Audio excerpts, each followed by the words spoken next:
Okay, no problem. So continue. Next part is Yom Tov. Once we understand the marriage and birth, we can comprehend Yom Tov because it too is a form of marriage and birth. Very interesting. However, there are two differences. While ordinary marriage transforms two into one, the a divine family, Yom Tov transforms numerous divine families into one, and divine nation. And whereas the individual Jew who is born naturally is materially finite, the Jewish nation, which is this word instantaneously created, is infinite. Yom Tov is thus day of Simcha because it manifests our birth as a people and our marriage to God. Okay, so that's why the secret, he just disclosed the secret why was he was talking about the marriage. So Hashem married the Jewish nation on a holiday of giving of the Torah, Shabbos, holiday of Shabbos. So it is a marriage. Okay, so let's see. Let's do from the beginning, and we're going to explain Yom Tov.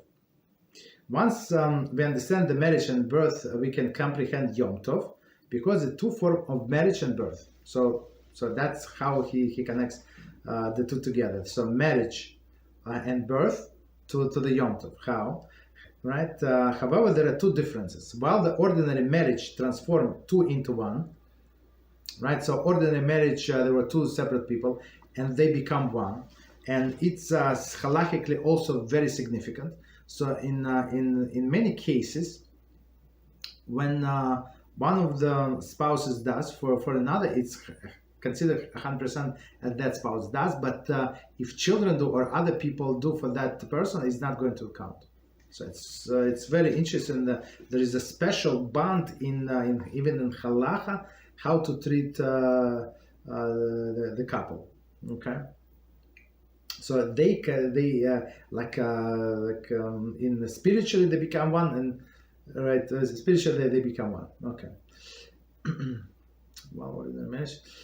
One more time. While ordinary marriage transforms two into one divine family, Yom Tov transforms numerous divine families into one divine nation. So meaning that everybody. So like.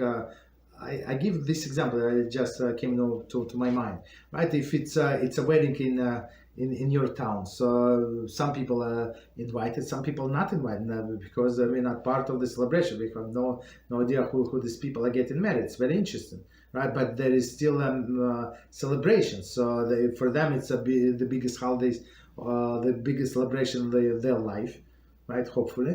Right, but for us it's a normal day. We say Tachanun and everything. They would not say Tachanun in their show, right? Because of the groom, because of the whole circumstance, right? But when there is a Yom Tov, it's actually a celebration for the whole nation. So it's like everybody got together. So it's very interesting.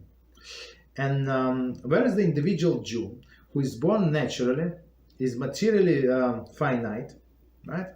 The Jewish nation, which instantaneously created, is infinite. So it's very interesting. So individual Jew is finite, meaning one day he's going to die, but the nation is infinite. And it's one of the things, I think it's 5 things that Hashem said that always are going to exist, right? And one of them is Jewish nation. So like he said, without Jewish nation, without Torah, I don't need this world, right? So Jewish nation is infinite. Okay. Yom Tov is thus a day of Simcha because it manifests our birth as a people and our marriage to God, right? So Yom Tov is a day of Simcha, so it's our happy occasion. Why? Because it manifests our birth as a people. So people ask, like, when the Jewish nation was created, was Abraham a Jew, Yitzchak a Jew, Yaakov a Jew? So the answer is the most accepted answer. There are a few answers, but the most accepted answer is actually here, right, is when we accepted the Torah, we became one nation, not before that. Right, so before we were Noachites, and when we accepted the Torah, we became a Jewish nation. So, and how did it happen? Through marriage of God. So so nation. That's why he says instantaneous, right? So meaning the nation was created in an instance. For a child to be created takes time. Time to develop, but nation was created in one instance. Okay, continue. On Pesach, Hashem became our Father. On Shavuos, He gave us His Torah and became our groom. On Sukkot, the clouds of glory, Anei Hakovot, we began our eternal journey together. We confirm this truth every weekday when we wind up the tefillin ring, like the round our finger and say, I will betroth you unto me forever. So Hashem is speaking. Pesach is preclude to Shavuos. Okay, I will betroth you unto me with righteousness and justice, and kindness and mercy. There is with Torah. I will betroth you into me with faith, and you will know Ra'as. There is embrace. Hashem in a sukkah. Okay, so let's do this piece, and we're going to explain. On Pesach, Hashem became our Father. So He is our Father who took us out of the slavery, right? Of the slavery from Egypt. Pesach. On Shavuos, He gave us His Torah. Two things happened.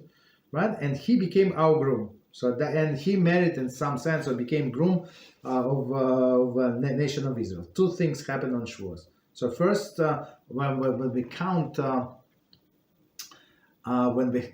holidays, right? So we always start from Pesach, Shavuos, and Sukkot. So even though the year